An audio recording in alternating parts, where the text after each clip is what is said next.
Yoo-hoo! Ganondorf, where are you? Oh.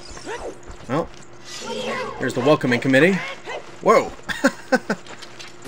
Somehow avoided my huge-ass sword. Don't worry, there's a Visine for that. I don't think you really have to take these keys out. In fact, I know you don't. I'm just wondering, for curiosity's sake, what you get for them. It might be useful just to get some, like, ammo, potentially. Yeah, looked like it was not very fruitful. Alright, well, anyway, okay, hang on, let me take this last guy. Well, a couple guys out here. Nothing. Okay. Moving on. Oh. Make sure this guy doesn't dive bomb me here. You could probably just pass right out under them. But, alright, what do we got in here? Oh. Couple of Dynalphos. Take these guys out.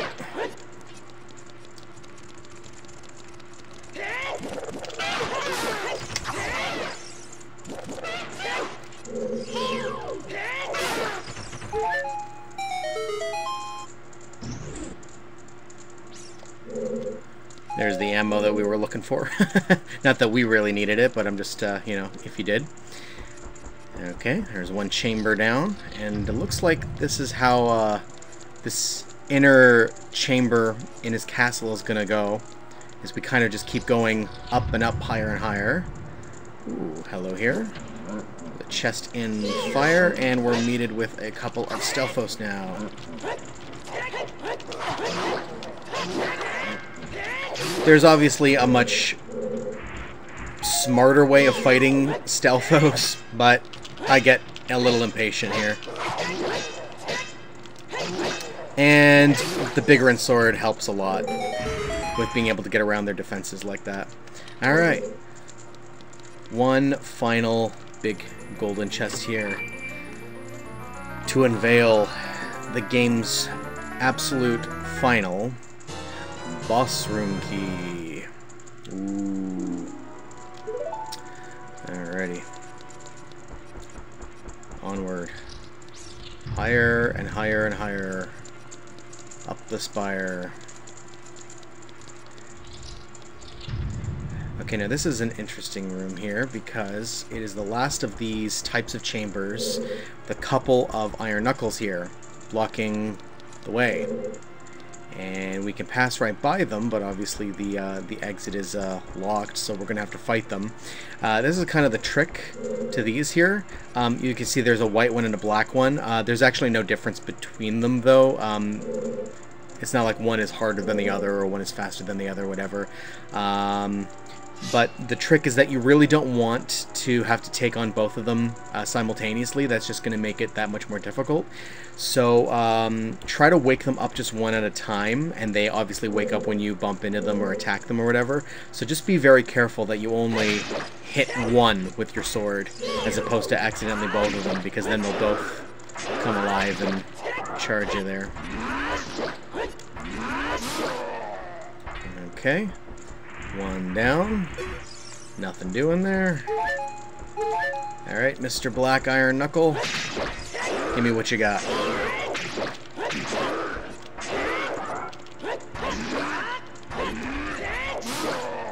Alright. And I might be mistaken, but I think that was literally the last enemy before Ganondorf. Because we now continue even higher up, and we are faced with the final boss room door. Unlock it with our key, and in we go. Now this is an interesting room here. I'm going to point this out right now. See over here, it looks like there's another entranceway, or possibly an exit. But we can't get through it. Obviously it's blocked, but there's a whole bunch of pots here. Now you can break these pots if you want, if you're really, really low on arrows and magic, but I would highly recommend not doing that because you may need them later on. And as you can see here, see there's some more pots over here if you need them here. And this big pillar here in the middle, you can climb that. But if we look way up, there's nothing there right now. It's just ceiling above us. Okay, but I just want to point out that this is all here because this may potentially, depending on how the battle ahead goes, down here this may come into battle. Basically, long story short, is that the battle is going to take place up above that ceiling, and things happen to the floor tiles. What will then be the floor for us right now is the ceiling. Those tiles fall out, so you can actually drop back down from the main battle arena down into this area. So then you'll be able to break those pots to replenish your supplies, and then climb the main pillar back up and rejoin the battle again. So don't break those jars now if you don't need to. That's the point. Anyway, onward. And you can hear faintly an organ in the background. I always like this part a lot too. Ascending the tower, and it's all very dramatic. Getting brighter and brighter and brighter. Here we go. Ready, guys? Deep breath. Here we go.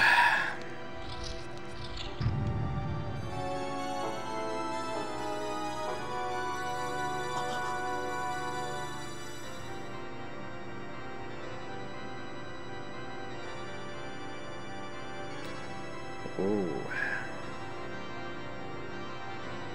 And there's Zelda.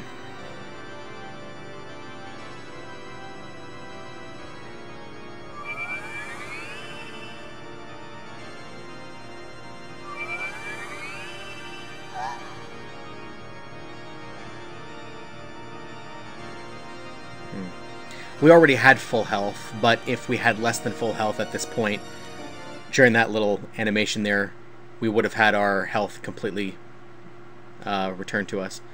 The Triforce parts are resonating. They are combining into one again. The two Triforce parts that I could not capture on that day 7 years ago. I didn't expect they would be hidden within you two. And now, finally, all the Triforce parts have gathered here.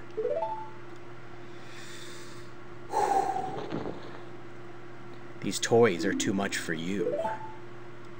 I command you to return them to me.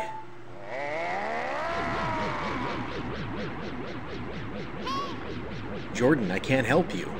Because of the waves of darkness, I can't get close. I'm sorry, Jordan. Uh-oh. So we're going to have to proceed through this battle without Navi.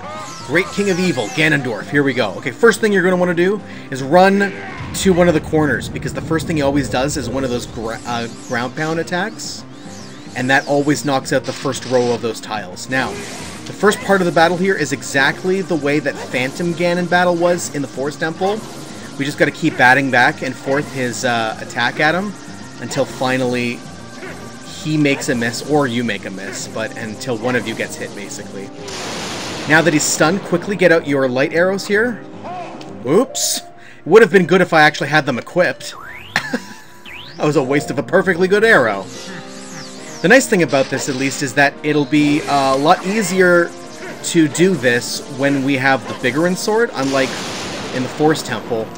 We were limited to our Master Sword. Alright, so now we hit him with the light arrow. He's stunned again. Now we can quickly hop over here and start wailing on him. Only during this part we can actually use Navi here, just to temporarily lock onto him. But after he gets back up again like that, you're going to want to really quickly jump back to a corner there again. So you got to be careful when you do that, that spin attack, because it obviously speeds up the speed of the projectile there. So it's harder for him to hit, but of course it's also harder for you to hit as well, so you gotta be on your toes. Alright. Quickly, quickly, quickly. Let's see what Ganondorf can... I have no idea what his weak point is yet. That's the only thing that Navi is able to tell us there. Also, yeah, this is the reason why you want to stick around in the corner there, is because the corner are the only kind of tiles or boxes of this floor that actually can't get knocked down with one of Ganondorf's ground pound attacks.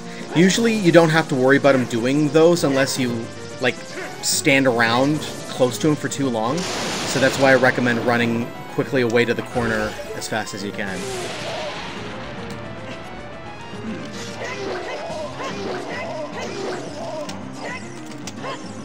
Oh. Maybe he might do another attack this time. No.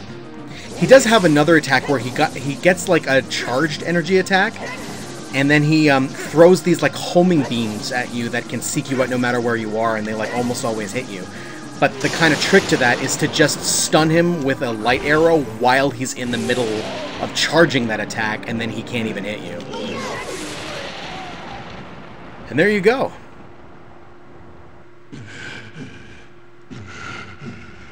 The great evil King Ganondorf beaten by this kid? Jordan.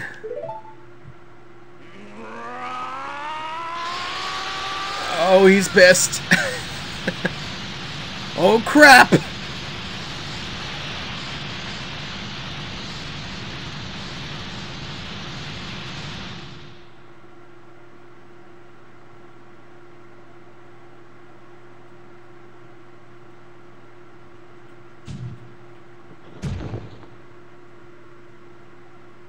Oof.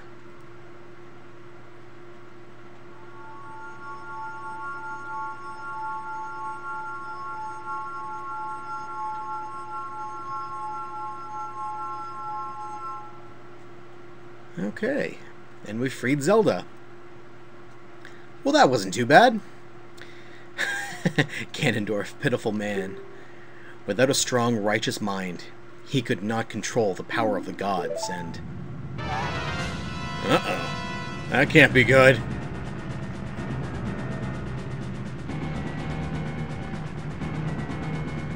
Jordan, listen to me. This tower will collapse soon. With his last breath, Ganondorf is trying to crush us in the ruins of the tower. We need to hurry and escape. Please follow me. Alright, so this is the deal. As she said, we gotta follow her, and oh crap, we only have 3 minutes to get out of here before the whole thing is a bunch of rubble. So,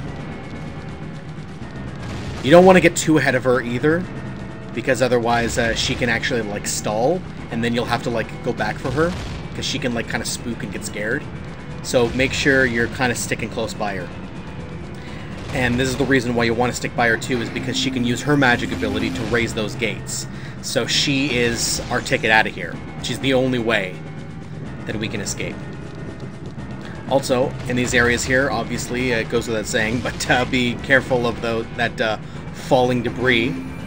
Look out for shadows if you can see them, and if you have enough time to react. Make sure it doesn't crush you. Right here, we can jump across here. Be really careful along here, though. It can be really easy, actually. It's kind of deceiving. It doesn't look like it's that difficult to navigate, but you'd be surprised at just kind of how the camera angle can play a little bit of tricks with you. You can actually jump off accidentally off of the edge easier than you think. Anyway, this is really basically all there is to it. We just got to keep falling along here. Yeah, right here in particular, it also gets really narrow here too, so be careful of your footing. And we just, yeah, this is the full formula here. We basically just got to keep doing that until we get out of here. In this room here, I think we're going to encounter a couple Stalfos, I think.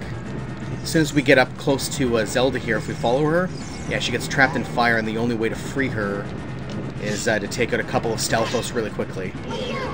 And I think these guys regenerate if you don't take them both out within each other soon. I could be wrong about that, but there we go. Thank you, Jordan. Now let's hurry. Again, we're on the clock here, so you really don't want to take too much time taking those guys out. And if you're hurting for hearts there, that's a good opportunity to replenish a bunch there. She gives you those as a reward for saving her there. Alright, once again here, be careful of your footing here. Okay, watch the falling debris.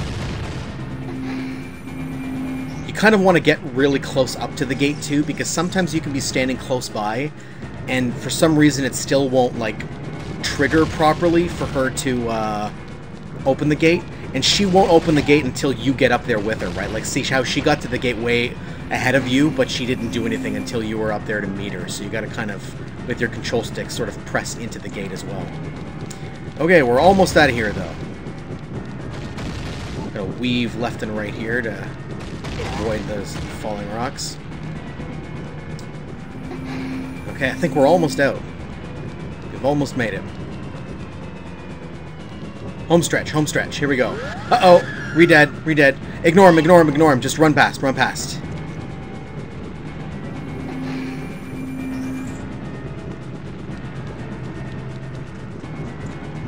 There's the exit. I can see it now. I can see daylight. Oh.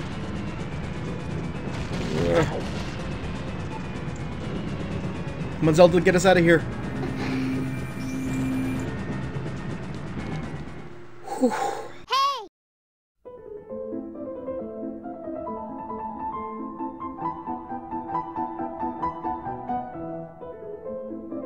Look!